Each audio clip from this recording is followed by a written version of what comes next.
Welcome to the Cyberculture Cafe series by Cyber Talks, presented by eSentire. I'm Andy Lalaguna and I'm here with my friend and colleague, John Moretti. Together, we're excited to introduce you to some fascinating members of the eSentire family. In this series, you'll get to know their story, the challenges, their successes, how they got here, what motivates and drives them to deliver the best service experience in the industry. This is Cyberculture Cafe. Welcome, Tia, to the Cyberculture Cafe podcast. Thank you.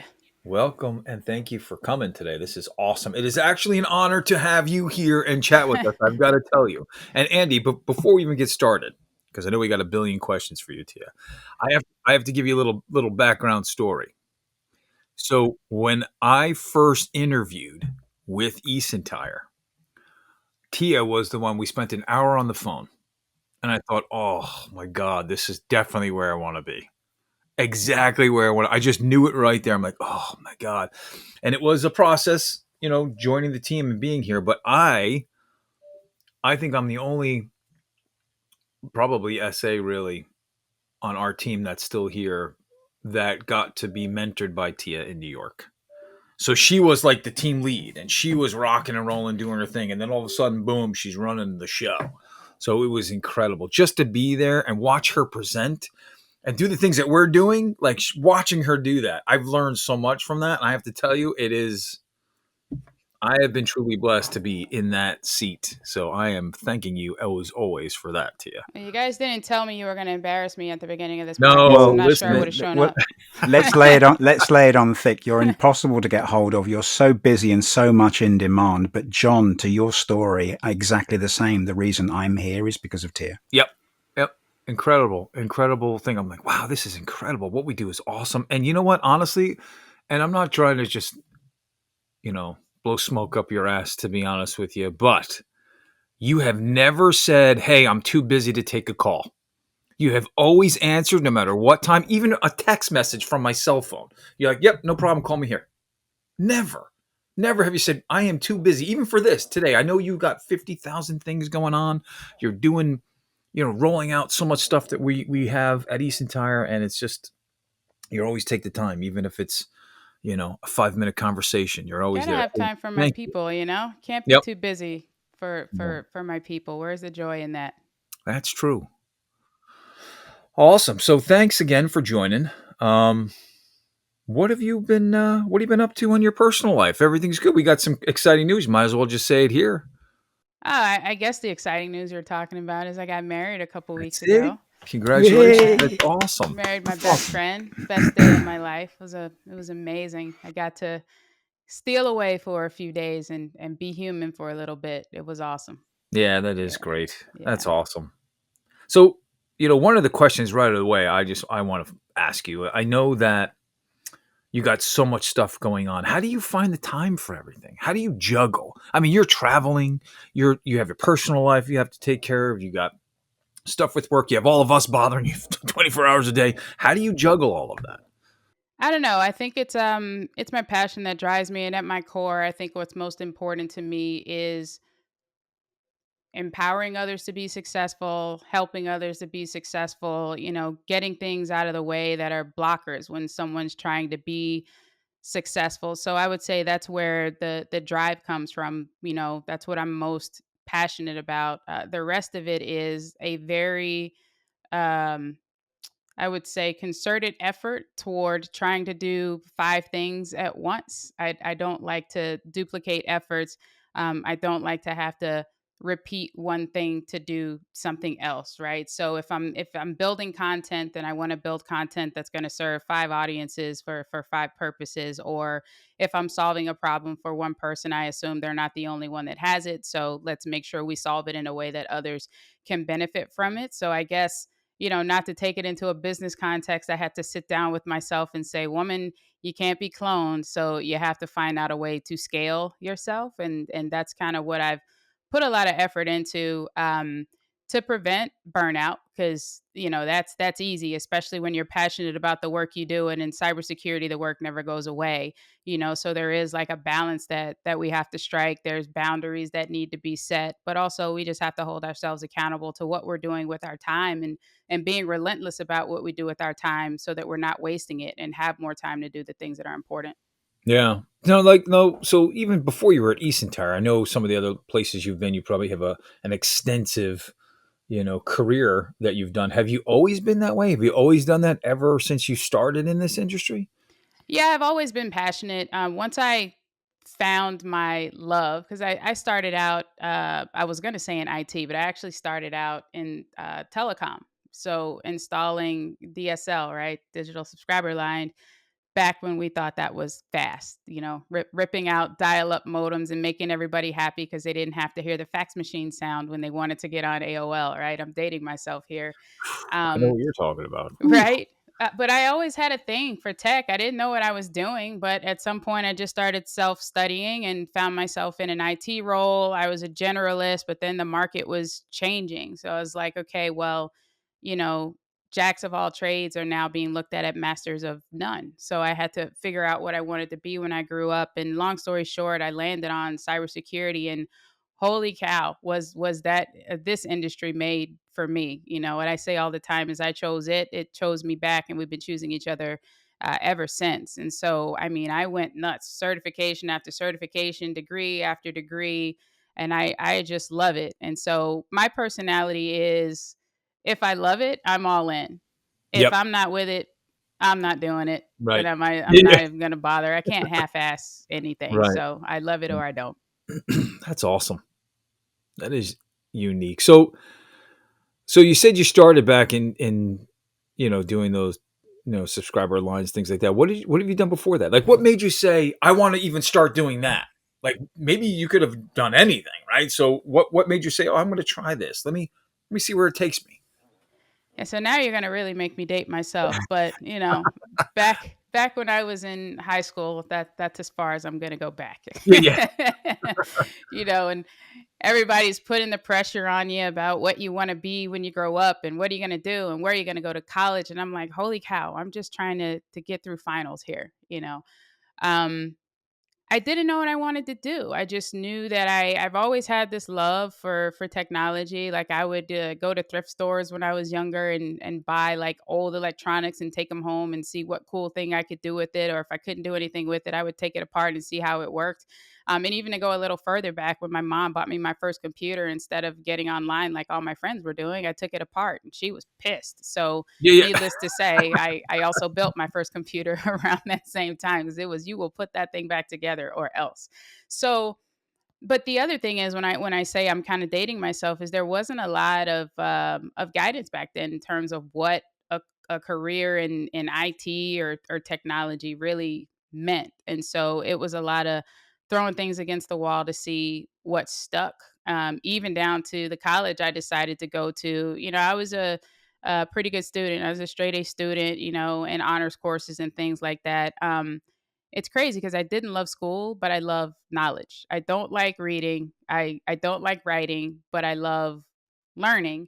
Um, and college was the thing I was told I had to do. And you're crazy if you don't go to college with your grades, yada, yada, yada. So I got frustrated. I had all these, letters from schools wanting me to consider them. So I had them all in this. I don't know, remember the old school coupon books that had the different slots in them. I had them all organized by the name of the school. And one day I just got pissed. I went in my room, I dumped them all out on the floor, and I picked one from the pile.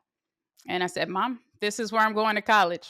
That's how That's how it. you picked your Get out of college. here. That's how I picked my college, and I ended up going to University of Miami for computer engineering, which I absolutely hated.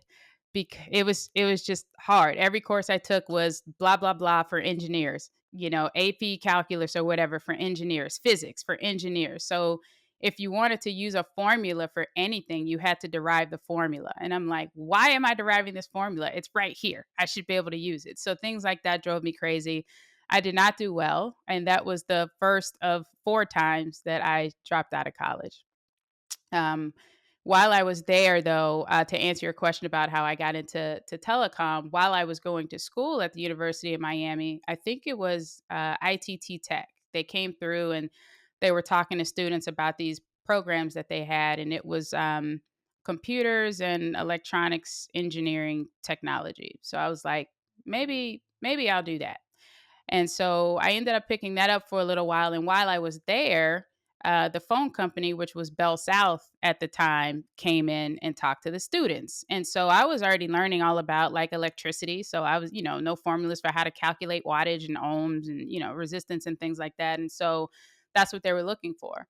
And so you had to pass like a written test, which I passed. And then you go through these interviews, but they had a lot of people they needed to hire because the guys and ladies that had been working for the phone company, just doing plain old telephone service or POTS as they call it, they weren't really feeling this internet like thing. What are we talking about? This is not going to be a thing. And so there was all this opportunity for newcomers to get into this space. And so I don't know. I think I've had a habit in my career of going where people aren't. Because I don't want to be in saturated spaces. I don't want to get bored. I want to learn something new. And so that's what I did. I passed all our tests. Now, the scary thing about this is I passed the written test, got through all the interviews, got a job offer. And at the time, I was working at a call center.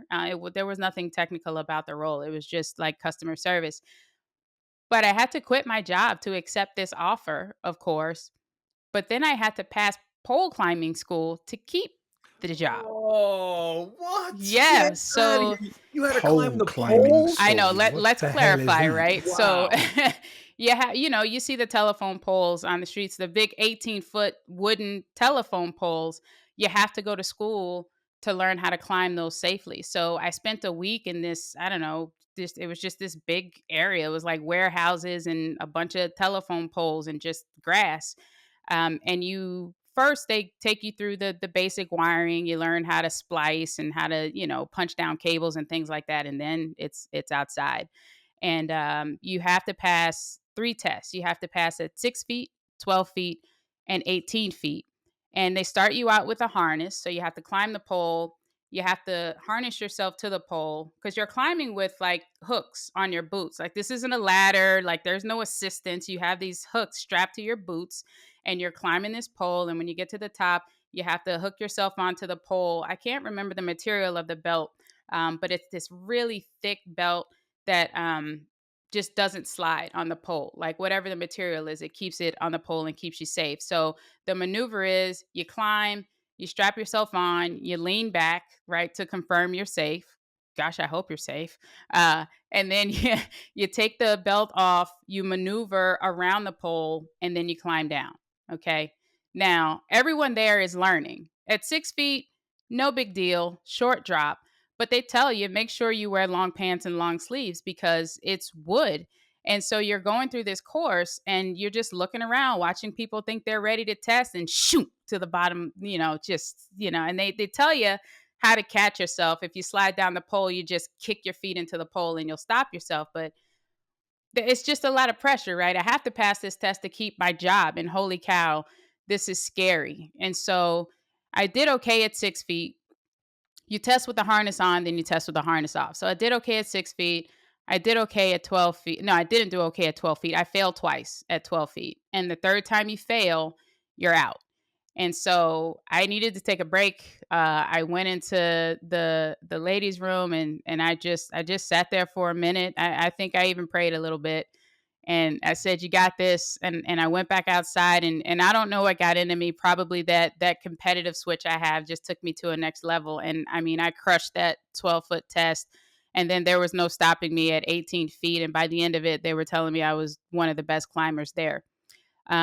So, I ended up keeping the job. Funny thing is, after I got out of pole climbing school, I never climbed a pole again. I took my 25-foot ladder everywhere I went. If I had to throw that thing over a fence, crawl under something, I was not climbing a pole with hooks.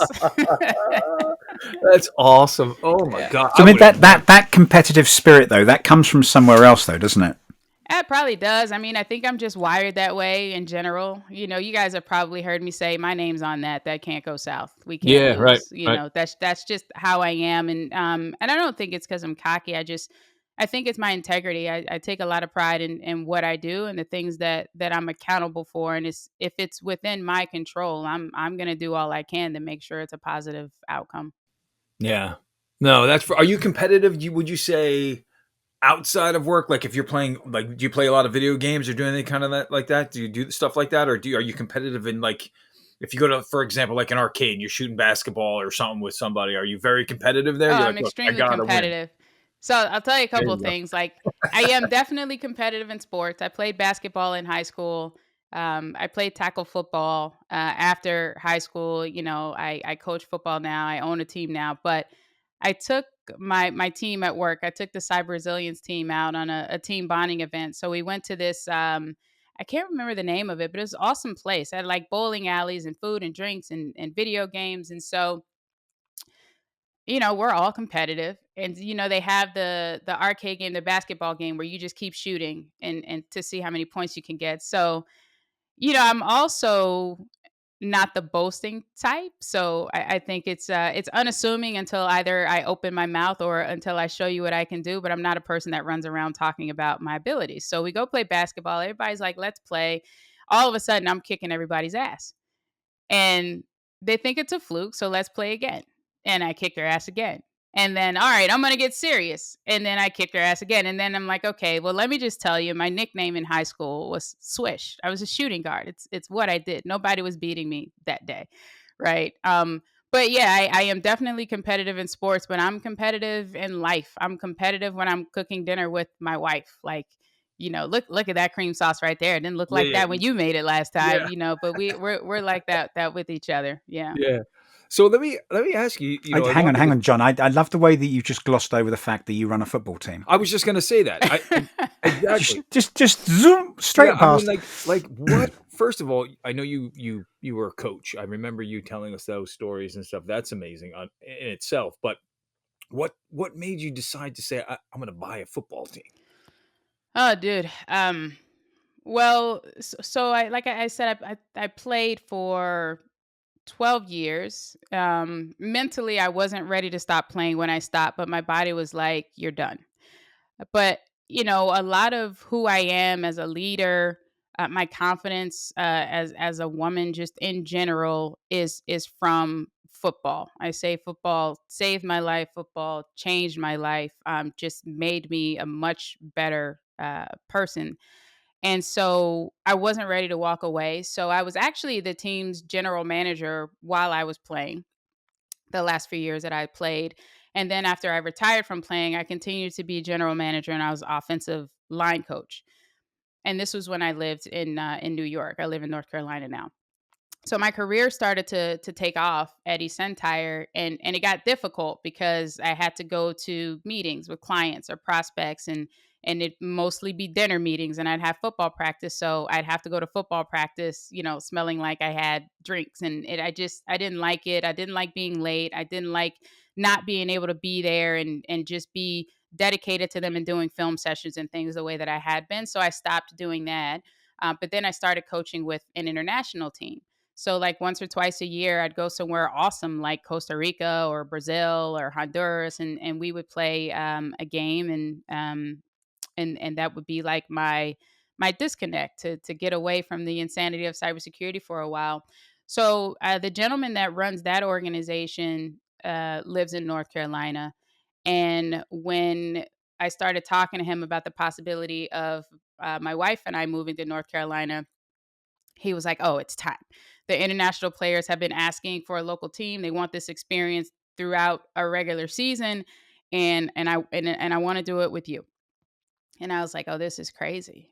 Because football for me is a getaway. So being an owner, it's not like I'm not hiding anymore. It's not a getaway. I'm front and center. I'm making decisions. I'm running things, like I am at work every day. So it was hard for me to give up what it meant to me to do for others, but that's who I am, and so I agreed to do it, and then he piled on, and also, I want you to be head coach. So Vanessa and I are co-owners of this team. Vanessa, my wife, she is the president of operations, and I am the head coach, and the team is the Carolina Stars, and this is our first season. We actually have a scrimmage in a couple of days, and our season kicks off April 5th. Is this is this still does this still function as timeout for you now though? No, it does not. Change Because I that mean, changes the like, dynamic then, oh, it doesn't it? changes dynamic altogether. Before coaching offensive line, all I had to know was, who my squad was, show up, get them prepared, and just stay in a bubble. And, offensive line is that unit that's kind of off by themselves anyway. So I love that. So I'm disconnected from the crazy world of technology, but also I'm in this bubble with my crew, and we're just going to go out and do what we have to do and make sure we're successful. So now I have to take that mentality and spread that love to an entire team, make sure an entire team of players is successful, make sure an entire group of coaches is organized and prepared and giving the players the experience that I think they deserve. And then as an owner, it's we got to have fields, we have to have transportation, we have to have hotels, we have to reach out and make sure we have all the details when it's a travel game, and this person can't make it and this person has a struggle. You also become a therapist. So is it a break for me? Not even close. This sounds Not like a anymore. full-time job. Oh, I it don't know is. how you do both. Yeah, I mean, it's that's another full-time job, incredible. and obviously you guys know I'm also a professor, of cybersecurity, run a nonprofit. So I think I must like chaos because I just keep agreeing to take Or it it's on. either that or not sleeping at all. Yeah, people ask me if I sleep, and I have no idea. I'm like, I lay down, I close my eyes at night, but maybe You some know what? magic happens while I'm asleep. I think it takes a special individual to do that, to want to bring on all those things at once, because that's what probably keeps you going, Yeah. right? Once you stop, you're like, oh, Yep. I can't do this. You will lose your mind. You Yep. can't just not do something, right? You have to do it. And I think the more you add on, it actually helps in a way focus on everything you've got to do because you have everything going, right? Where I get that. I understand exactly what you're saying. And I mean, it's not easy, but it does motivate you in a way to keep rolling Yeah, and they going say you through. want to get something done, give it to the busiest person in the room. Yeah, I am typically that person. But exactly. effectively, what you're doing though is they are basically the same role. They're just different realms, but it's the same role. You're still directing traffic. You're still directing strategy for all of those parties, which is fascinating. And I think that's what drew me to this role in the first place is the way that you conduct yourself is one of those things. And look, with the interviews we've been doing here with this podcast across the company, there's a very common thread throughout all of them, regardless of their roles. Um, they're very similar stories. They're very similar intentions. Um, very similar drives in all of the people we've interviewed. We just did Alexander Fake the other day. Oh, he's brilliant. Um, way off the deep end. Yeah, he is brilliant. Way off the deep end. But I think what's come through and what does come through, and certainly when we talk to you, and we both talk to you on a regular basis, thankfully, is that intention that comes through. And you describe it as passion. Passion's a right word. It there's no holding back. You lay everything out on the table, and it's it's a pleasure to stand back and watch, but it's also a pleasure to participate in that puzzle and to be a part of that puzzle. No, I appreciate that. I hold myself to a pretty a high standard. I don't believe in asking people to do things that I could not or would not do myself, and I should also be always willing to lean in and help. Like I said, I'm just passionate about helping others be successful. I'm probably harder on myself than I am on anybody. Like I was saying earlier when I was talking about college, that was the University of Miami was the first of four times I dropped out of college. I didn't complete the story by saying I held myself accountable for years and years and years. and had to go and get 4 college degrees to make that right. So I did that, and I'm working on a fifth. But I just I don't know. It's integrity, it's passion, it's do the right thing, and integrity to me means doing the right thing even when no one is looking, right? Just because it's the right thing to do. And there's people that become successful and then have to forever worry about a trail of casualties that they left behind, and I never want that. I never want that to be me. Yeah, you don't want to keep looking over your shoulder. I mean, that's not any way to be. So I think this is a fair statement. You know, you're really driving a lot of the stuff from everyone we spoke to. I think the teams that we spoke to, the individual we spoke to, including yourself, I think you guys are driving where we are going as an organization and the things that we are doing at eSentire. So like when you have that idea, like for example, the CTAM stuff and some of those new things that we're doing, when you have that idea, how do you bring it forth to somebody to think like do you ever think to yourself, wow, this is an amazing idea, I really feel passionate about it, I think this is going to work? How do you bring it out and say, here it is? And do people look at you like, well, that's never going to work? I don't buy what you're saying, right? Yeah. That's That's an a challenge. interesting question because I think the ideas that I have are usually way ahead of our time, I think. So I think probably incredibly forward looking, but I'm having conversations with, I mean, a variety of different types of people, customers, partners, prospects. I'm just out talking to industry leaders in general, listening at conferences, reading articles. And so I have this gift, I think. It's called ADHD. So it's my superpower, but which is why I have to be so organized and so structured, but also probably why I'm able to do so many things because I need to be stimulated. But as it relates to your question, it enables me to just take a whole lot of information and just distill it down and be like, there, the answer's right there. That's what we need to go do. Yeah. Um, but what I had to learn is that's not normal. And so it takes a while to get others to understand how I got from all this to this. Especially when I'm having conversations more around risk, and we as a company traditionally live in the world of threat.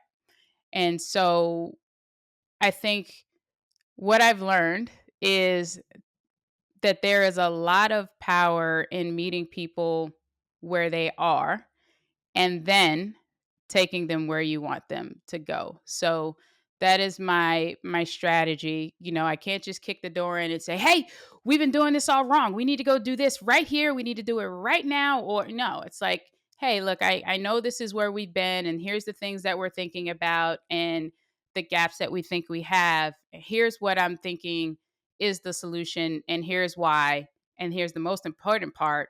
What do you think? Tell me if Yeah. you think I'm crazy," Yeah. right?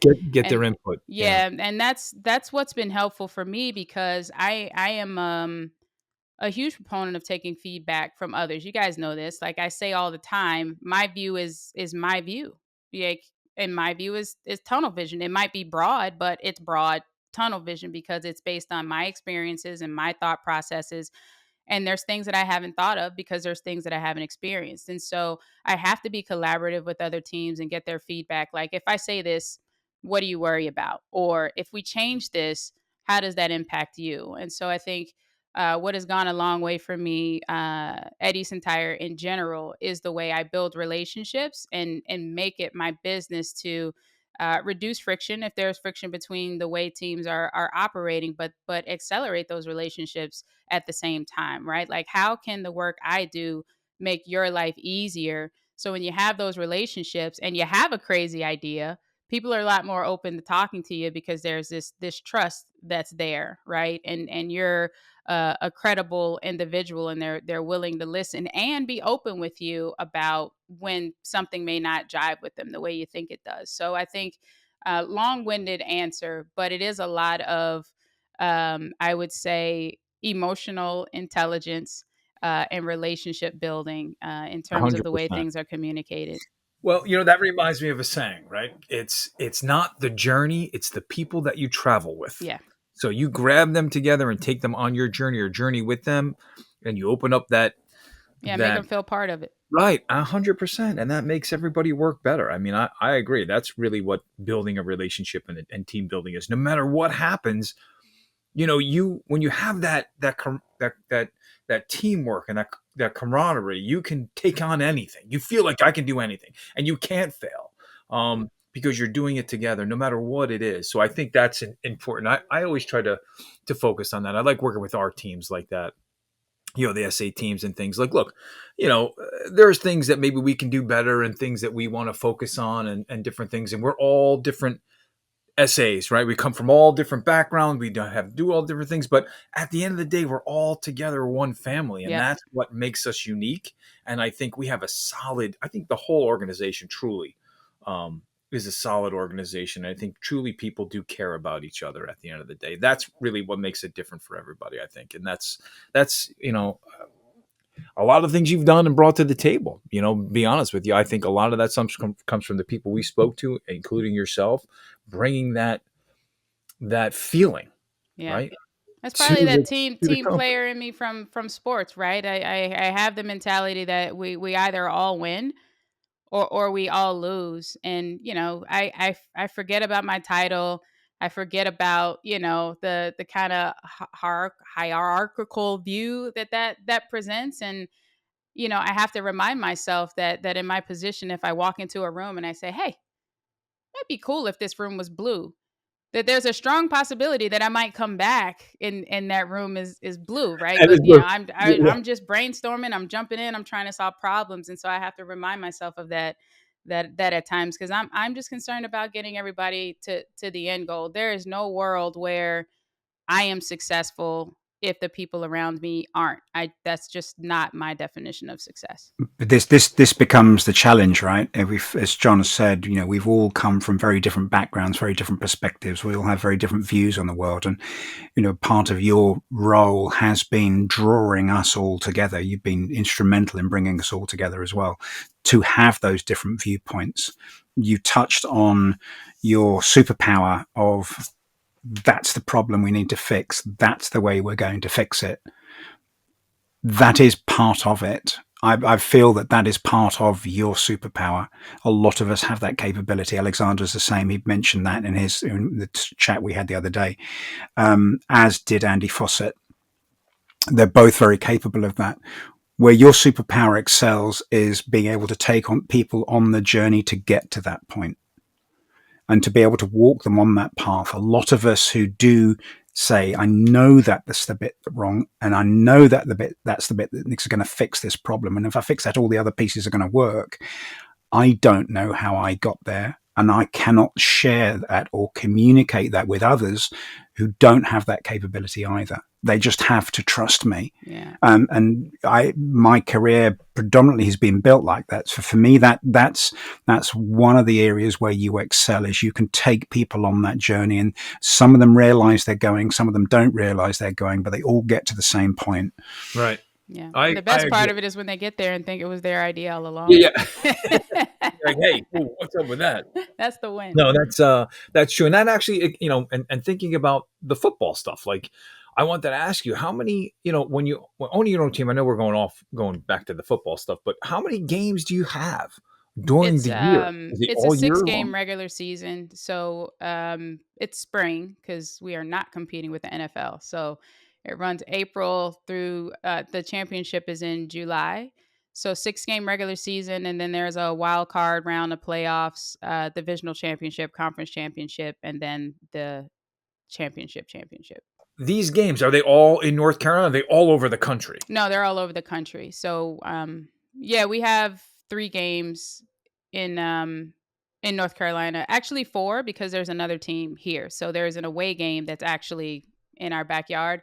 But this year we're going to Florida and we're going to Tennessee, and we'll find out when playoffs happen. But you know me, I'm like, look, it's our first season. So what? I'm trying to go undefeated. All roads to the championship lead through Charlotte, and The coincidence here is that the championship game is actually in Charlotte this year. So I'm like, how awesome would it be?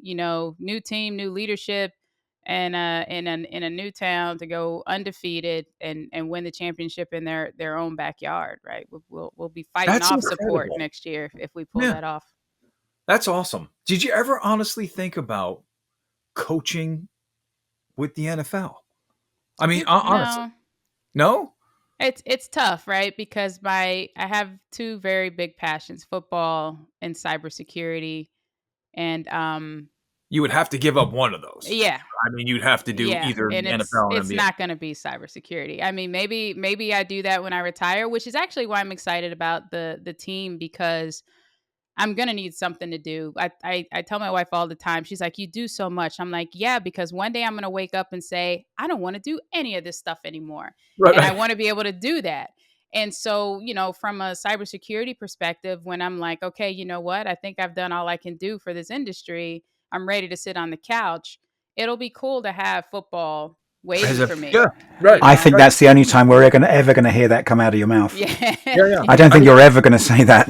I could see you. I could see you being an NFL coach. I could see you, that passion in you and doing that. I mean, that's an amazing opportunity. I mean, I there's women coaches right now. I think that's Yeah. amazing. I played I, with a number of them. yeah. Yeah. I mean, I think that would be incredible. And you know what it is? It's the individual. It doesn't matter if you're male or female. It's the No. passion that you have. The passion And that I you think that's have, yeah. incredible. Yeah. If someone asked me, whether I was more passionate about football or cybersecurity, it would be tough. But if I had to answer, I would say cybersecurity. And it just comes down to the impact and what that impact means, right? Like football, the impact is you're changing lives, and women are growing and things like that. And that's awesome. But in cybersecurity, like you're saving lives, you're saving companies, you're saving countries, personal safety. That it's just there's so much there, and no matter how much you learn, there's always more to learn. You're never solving the same problem twice. So I guess I'm back to that love for chaos thing. Cybersecurity really just keeps me going. Whereas when football, there's only so much you're going to see, right? You can't take for granted that when you play another team, you have to be prepared for anything, because coaches are going to throw in wrinkles and things like that. That's the fun part of it. Um, but it doesn't really throw me around the way cybersecurity Yeah. does. It's funny because talking to everybody and it just confirmed it for me. Somebody asked me, why do you guys do what you do? And honestly, my answer to them was because we want to make the world a better Yeah. place. I mean, it's crazy out there. It's a zoo. And it may sound silly, right? Oh, we want to make the world a better place, but it's true. That's why everybody that we spoke to so far and everybody at work, that's what they do. Yeah. They're passionate about making the world a better place and fighting the bad guys. I mean, it is what it is. That's exactly the answer. So to at first a they looked at me like person, I was crazy, but that's what gets them out of bed in the morning. Yeah. it's the truth. But I definitely could see you being a coach, for sure, and that would be amazing. And that also brings me to the question: is I saw that you have football cards. Do you have those available? I want one, and I want it signed. To be honest with you, I really do. I want one of those cards. I'll If see you what have I one, can do. I would love I'll to make get a one few of those. calls. I was going to Oh my say God, they're jerseys, incredible. team jerseys. Jerseys? Yeah, jerseys. Oh, that's what we should do. All right. Team jerseys. Put them A on the store. proper team jersey, Yeah. 100%. We'll have Oh, I fan mean, jerseys. I think the fan store is going to open soon, but it'll be like t-shirts and hoodies and things like that. oh, But that's we'll have great. we'll have fan jerseys too. Oh, I definitely want to get one of those. I'm excited about that for see, sure. now that makes 2 football clubs then. Yeah, that does. You know what? It does make 2 football clubs, and we should really focus on that at eSentire. I know they're doing the soccer thing right now, or the Yeah. football thing, They're a whatever you lot want to bigger call than we are. it. Well, that's true, but still, you know what? It's just as important. It's incredible. We should sponsor that stuff. We should do stuff at work for that. That's incredible. I think so. I think that's amazing. I'm actually Why doing a not? talk soon about resilience and what's going on in industry, things like that, and it's going to be interlaced with football. So lots of football analogies. So I'm looking forward to it. Well, you've already done a couple of podcasts, and you had one recently on Cyber Talks, didn't you? With Yep.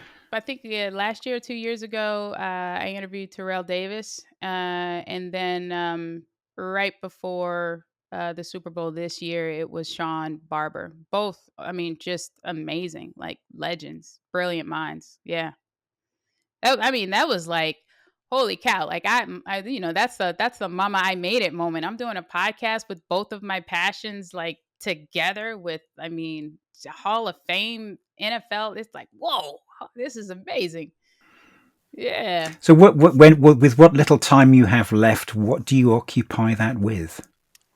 My wife, because I want to make sure I keep one. Yeah, right. Don't we all? I hear you. I know exactly what you're saying. That's Yeah, whew. just yeah, actually Yep. it's interesting just trying to strike a balance between, being present at home for her, but also being present for myself, because in everything I do, I'm pouring into other people, and if I don't take the time to pour back into myself, then there'll come a point where I'm pouring from an empty cup, and that's Yeah, just you have not good nothing left. for Yeah, anybody. Yeah. 100%. So, Yeah, I agree with you. I think, even though that Heather works at eSentire as well, it's for me, it's like, we spend that time together where we don't talk anything about work, right? We focus on the kids with the baseball or the sports, and we focus on other things. Honestly, it's crazy, but we truly never really talk about work stuff together. I wish. We just don't, like, she's in a whole separate part of the house. I don't even see her sometimes during the day. Yeah. Sometimes we'll meet for lunch and hang out and say, how's everything going? Great. And then we just talk about everything else we've got to do. We never truly that much talk about work. Yeah, it's different Work, here, work right? is We work don't is see this each room. other. Yeah. Oh, work is my whole house. We don't see each other during the day. My office is upstairs, hers is downstairs on the other side of the house. Um, but it's like if we do bump into each other for lunch or something, we're catching up because she's running businesses. I'm working, with these entire stuff. But then when work is over, it's football. Are we ready for this weekend? I heard from this player. Did you hear from that player? She's also on the board of my nonprofit, so not even that But is that's separate. togetherness, though. That's That's still what so makes you guys together. we are hard on each other though, because we do um just need time where we're not doing those things. So I was not much of a TV watcher before her, but now watching, Netflix and things like that is how we spend time together. We just because you just need to just zone out and do nothing and give your brain a rest. Like I say, I work and I could work an 8-hour day, and it's not the I tell people it's not the number of hours you work sometimes. It's the intensity of the hours that you work, right? Cuz I could work an 8-hour day and have a much harder day than someone that worked a 12-hour day that wasn't as intense. And you guys know in this industry days can be pretty intense. Pretty intense. Yeah, Yeah. for sure. So, what's your favorite movie? What's your favorite movie? You're like, I can Ooh, watch this over and over again. I forget about life and I just enjoy it. I mean, do you have a Gladiator. couple? Gladiator. Gladiator. Nice. Yeah. I would have never pictured Gladiator, but that's great. We were just in Malta with a customer the other day, with the partner, and a lot of Gladiator was shot in Medina, just outside of Valletta in Malta. Oh wow. So a lot of that stuff is the stuff that was real and not CGI generated was in Medina, That's cool. and a lot of that stuff is still there. You can still walk around it. Game of Thrones was shot there as well, but yeah, that Gladiator presses buttons. Just Oh Yeah, yeah. just one the of my favorite music movies is. too. Oh yeah. It What'd you gets think? you. What'd you think about Gladiator 2? Did you I watch haven't Gladiator seen 2? it. I'm It's scared to okay. watch it because It's not bad, but it's you not know, Gladiator. Gladiator is Gladiator. Like I even watched 300 and I was excited about it, but I'm like, wasn't Gladiator. It It wasn't was good. Gladiator. It was It really wasn't. good. It wasn't close. It wasn't very close to the graphic novel, but it wasn't far off. But 300, I think, is another favorite for me as well. Yeah, I loved it, but Gladiator's still my top. But when I started to hear people talk about Gladiator 2, and then it wasn't bad, but it just made me like, do I really want to watch it, or do I just want to save myself and just stay with Gladiator and be happy about that? Yeah. No, But I'll probably watch it eventually. I mean, they did tie a lot of that Gladiator, the first movie together with it, but still, the Gladiator. Just when I saw it the first time, it was like, wow, I Yeah, was floored. That was amazing. I mean, I watch it every time it's on TV. I'll flick it on. yeah. It's on no matter what, even if it's And on I mean, regular whether you've TV. And watched it like twice or 30 times, you still have all the same feelings. yeah, It's You like, can't oh, decide if you feel amazing. full or empty in parts of it. Yeah, It's it's incredible. great. That's good Gladiator. That's awesome. I'll throw Cool. another one into the mix. Has either of you seen John Carter? Oh I have yeah, seen that. That's a great movie, John Carter. I yeah. like it, and the books Quietly are actually bubbling pretty under good. No, there. I mean, again, it's not a gladiator, but it's it's it's like up that. there. Yeah, it's a cool story, a cool movie for sure. I liked it. I thought it was great. There's a lot. I mean, I'm a movie guy. I love to watch movies. I can watch movies all day long sometimes when I think about them, to be honest with you. It just, for me, when I watch some of the movies, like when I watch Gladiator, so to speak, I've thought of myself, I can do that. It makes you be, I can be a gladiator. I can do that shit, even though I'd probably die in 2 seconds in real life, but it would be like, boom, I can do that. I can be him. It's Right. just For like me, the ultimate yeah. comeback story. Like Yep. it Yeah. just, yeah, all the I things. mean, incredible, and all those things like that are great It movies. characterizes that intention, though, doesn't it? That's just not give up ever, ever. Complete resilience and relentless approach to. And 1000%. and what I thought was unique, like he didn't go and say, "I was this person, follow me," right? He led those gladiators up, and right to that one point when he reveals who he is, in the middle of the movie towards the end, everybody was following him, and then they're like, "Wow, this is incredible." But like you said, you don't just throw that stuff out there, and leadership strategies It's and in the tactics. book. It's in What do the we do? book. So the gladiator stuff, if you look at that, I think Jocko Willink did do a couple of podcasts on it, Oh, really? of the parallels Yeah. with how he led the SEAL teams when he got into charge, and where his extreme ownership has come from. And that attitude, that relentless intention, comes through in both of the books. It comes through in the movie as well. It's very interesting. But if you want to put it in perspective, there's another one that you might want to consider. Oh, yes. You told me about that book. So, listen, whenever you hear Andy's voice, don't you think he should be an audio, right? Oh, he Read should audio definitely book? read books. Exactly. That's what I said. I I think would he should do listen to one. books narrated by Andy. I told him the 1000%. same thing. I said, Yeah. listen, do Lord of the Rings, The Hobbit, the Harry Potter shoes, whatever. I would listen to it, be like, oh my God, it's melting me. I'm telling you. It sounds crazy, but it's true. The voice just gets me going. No, I Every did. time. For me, it was always books, and for me, that motivation has always come from books. So, sorry, for those that you can't see the screen because we're not on video, Leadership Strategy and Tactics: The Field Manual by Jocko Willink, which is an extract of the Extreme Ownership. If any of you guys have ever listened or read that, the second one I put up was Meditations by Marcus Aurelius. This is a Stoic meditations. I like books that make me think. I mentioned one to you, Tia, previously on Photography by Susan Sontag. Yes. That is probably one of the toughest reads I've ever had. It's a book I keep going back to. The first time I attempted to read it, it took me 2 to 3 months to get through the first chapter. I had to read it with a thesaurus and a dictionary, and obviously Googling the internet to try and make sense of her writing style.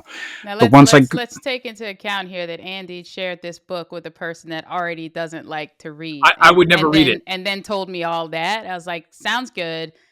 I probably it's, won't read it.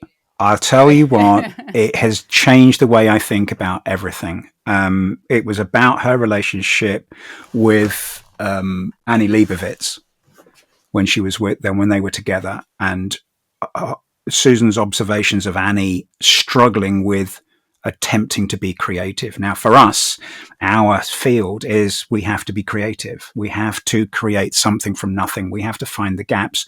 We have to fill the gaps. We have to address those risks in a priority and give the audience a roadmap to get to where they need to get to. We have to be creative. So how do people force being creative?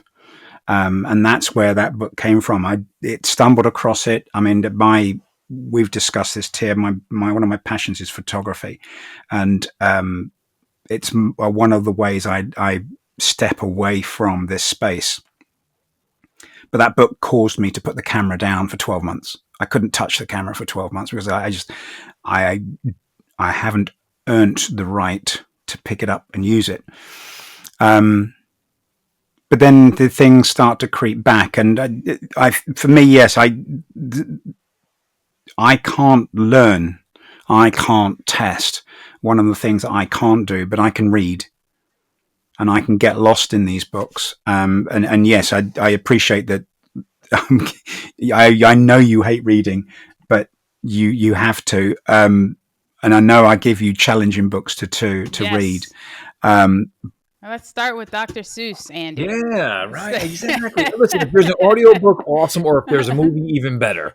Yeah. So, right? Because you watch or listen to the audiobooks. I can listen to audiobooks. I can. Yeah. I am going to start need to reading some books, though. I've developed I wouldn't say photography obsession. I don't know that it's a content creation obsession, but I have a tiny camera obsession. So I have a bunch of the DJI Osmo Pockets. So the 1, the 2, and the 3. I have 9 through 13 of the GoPro. I bought a drone.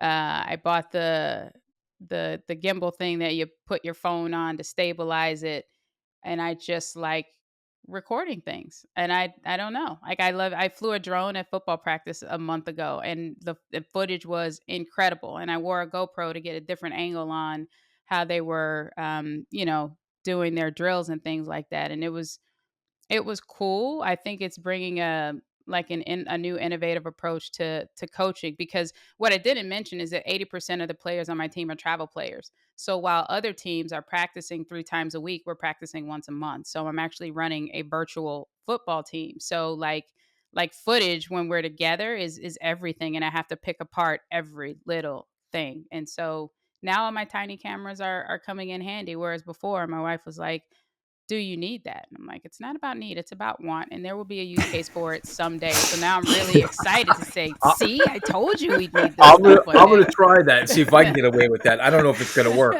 but I'm gonna try that. Listen, it's I want it. So yeah, I'm gonna see if that works. You know what? I was gonna ask you, do you ever think about, creating yourself now? I mean, it could be a little mini movie about what you're doing and recording all that stuff. Because if you think about, like, John Lennon did the same thing, and some of those folks, they recorded everything, and now it's a whole history of life that they've built, right? And you can watch that now and get come into that. But maybe you should do something like that. Or I was going to ask you, like I asked Eldon a while back, did you ever think about writing a book? Did you ever think about write? I mean, I know I hate reading sometimes too, but did you ever think about writing a book and telling your story It's for time. people? I've Sure. co-authored 4 books now. Yep. And that's why I bring it up, because I know. Yeah. Yeah. And it is, I have an idea of a book that I want to write. I may have even shared the title with you guys: Learn the Game, Play the Game, Change the Game. So kind of my journey, but through the parallel lenses of how I look at life and career in alignment with football, right? You got to learn the game before you can change it, right? You got to play it before it's in order to learn it. And it just, and sometimes those are in series, sometimes they're in parallel, sometimes it's everything ever all at once. So if I did write a book, it would be like that. But I have been approached to bring it back to the work thing. I have been approached to write books on cyber resilience, which I'm strongly considering. Yeah.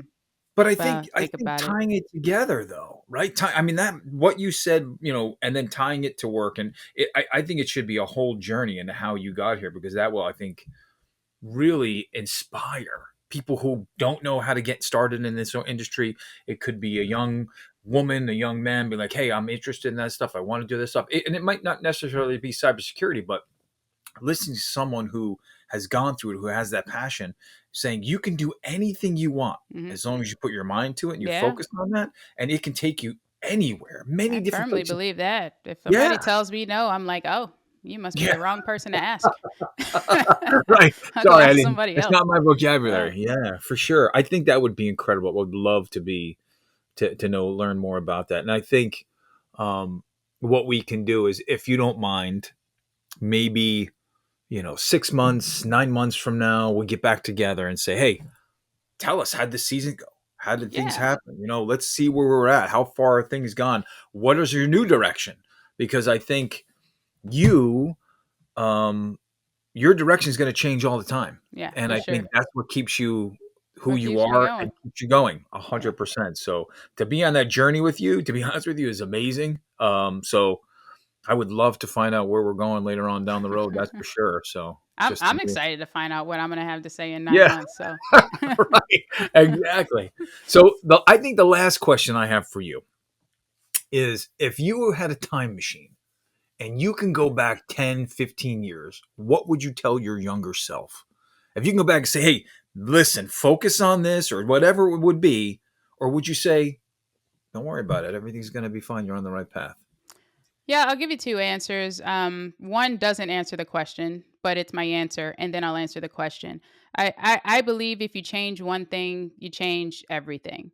And so, if I were to go back and give some sort of sage advice to the younger version of me, then it would change my journey, which would change my experiences, which would change my beliefs, which would, in effect, change who I am today. And I wouldn't change a thing about who I am today. I think the struggles, the pain, the challenges, all shape up to who I am and the way I approach situations today. But to answer your question, what I would say to my younger self, if I had to say something, is the last person that should be telling you no is you. And I didn't have a lot of confidence when I was younger. I kind of let people tell me what I needed to do, what I was capable of doing, the rooms that I didn't belong in. And now that I have gone on a journey where it's like, yeah, I don't care what you say. This is what I believe, and this is what I need to do for me. The the feeling of liberation that gives, and the confidence, but then also the emotional intelligence that comes with that is just next to nothing. And so that's the one thing I would say. If you believe in yourself, then believe in yourself, and don't tell yourself no, and don't allow anyone else to tell you no. 100%. You know what? And I thought about the question because Andy and I were talking about different questions to ask folks. And one of them was, hey, what would you tell your younger self? And I thought about that too. And I honestly don't know. I mean, I kind of like who I am. I don't know if I would change anything, right? I mean, there may be things I'd be like, oh, maybe you shouldn't do this or, but I don't know if I would honestly, truly change anything because I know everything in my life from doing what I'm doing to meeting my wife now and to doing where I'm at today and the feelings that I have and the person I think I've become too. I don't know if I would change anything. Yeah, I'm with you.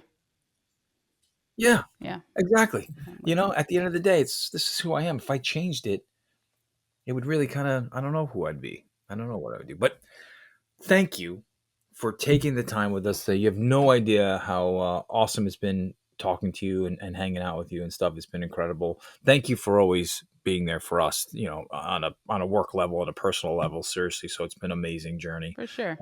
But thanks for joining with us and hanging with us. We really do appreciate it. Yeah, thanks, guys. It's been awesome. Well, listen, Tia, as to just copy what John's been saying, your time is precious. Thank you for spending some of it with us. We're very grateful for all the time that you spend with us on a regular basis. Your availability is it's legendary. How you do that, I will never ever fathom. It's spectacular, and the fact that you're thinking about adding more things to your list, your already hectic list, is just just crazy. But if there's any way that we can help, we're more than happy to. I appreciate that. We'll call it there. Thank you for listening. This has been the Cyber Culture Cafe series, a part of the Cyber Talks podcast presented by eSentire, the authority in managed detection and response. Learn how eSentire's next level MDR service can help you strengthen your security program and build cyber resilience. Visit eSentire.com.